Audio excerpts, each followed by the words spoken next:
For most, dinner is a time to connect, share stories, and enjoy the company of loved ones. But for my friend and fellow Tar Heel Jen Graham, CEO of Inclusive, it's more than that.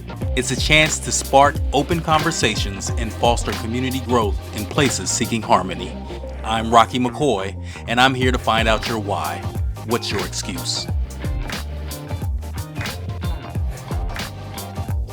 Born in Baton Rouge, Louisiana, and raised in Raleigh, North Carolina, Jen Graham learned entrepreneurship early by selling friendship bracelets on the school bus. But it was during the summers with her father where she truly honed her skills. He run a company called, and it's called Interactive Consulting. So a lot of sales coaching, a lot of like DISC assessments, and a lot of trainings, sales trainings. And I remember one of my fondest memories was starting out earliest I remember is age 13. He would put on the Brian Tracy Phoenix Seminar course, and so I would listen to that on our long road trips back down to Louisiana every summer to visit Grandpa. And I would still remember some of those key leadership ideas of like how to just do it now, and like some of the mindsets that I needed at such a young age that most C-suite executives were getting that training, but I was able to have it at such a young age, and I think that definitely has had an influence. And even with this advantage, Jen somehow felt a different path was available for her in college. I went to college thinking that I would actually be in med school, that I wanted to be a doctor, that I wanted to help people, until I took my first biology class, and they basically dumped a whole stack of books in front of you and said, memorize these. And I was like, well, I was part of the Weeder course where literally, 3/4 of people leave and drop out and change majors. And so I was one of those. And I knew I was like, okay, if I'm not going to be a doctor, how can I help people? And I was like, well, I want to run my own company one day. So I was like, I guess I'll do the business school route. And until I figure out what sector I want to be in, I'll learn the art of running a company.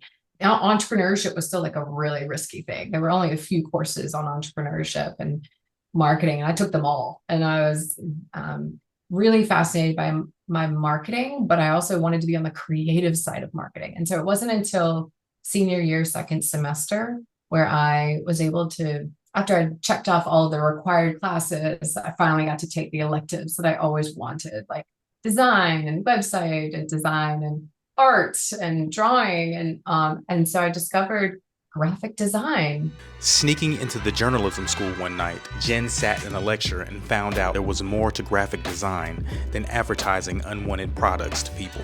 And from that one class, she found her calling, but she had to make a phone call to tell her parents. So I immediately picked up the phone and I was like, Mom, Dad, I'm not going to take that, like I can't even remember what it was, some kind of sales job, pharmaceutical sales or something horrible. I'm sorry.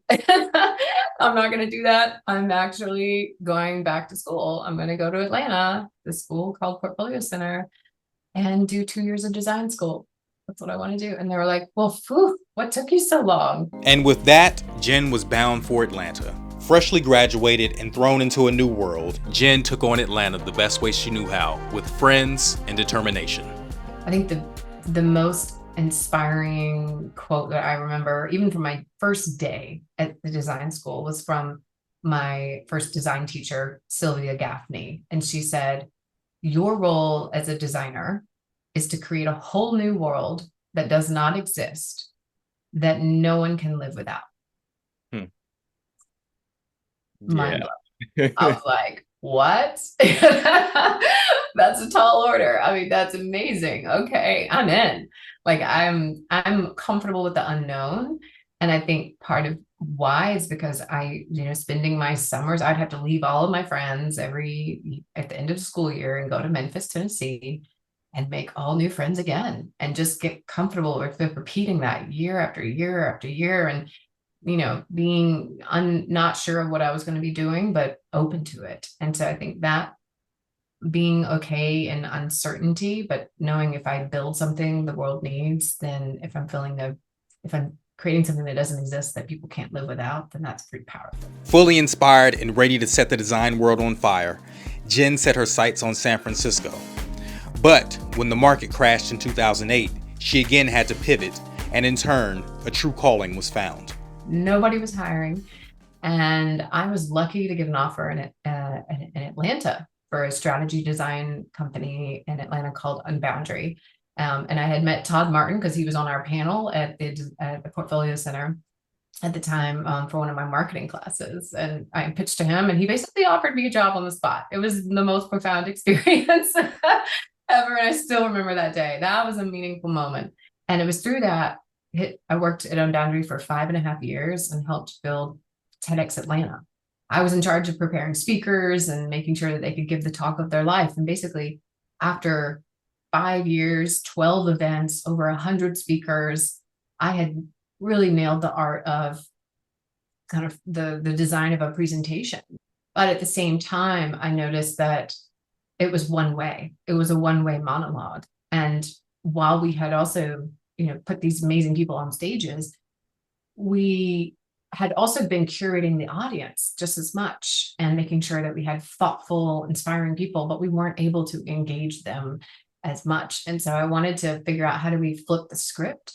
And so it was in 2014 when we were tapped, and Unboundary was tapped to partner with the Atlanta, with Leadership Atlanta, and building CoLab, the Collaborative Leadership Summit. It was my recommendation. I was like, if this is going to be a collaborative leadership summit, then we have to give people an opportunity to collaborate with one another and to connect. And so that evening, I said, let's pull together, let's allow this idea of a salon, and let's put a call out for volunteers to host in their homes or in their workplace or at a restaurant. Oh my gosh, the feedback that we got after the summit, even though we had paid some speakers hundreds of thousands of dollars, the thing that they raved about the most were the salons, the opportunity to actually meet each other, get to know, form bonds, and have structured conversation. From those dinners, voices were not only heard, but many ran for state and local offices. Relationships were made, and more organizations wanted to be involved. Jen immediately knew she had to do something.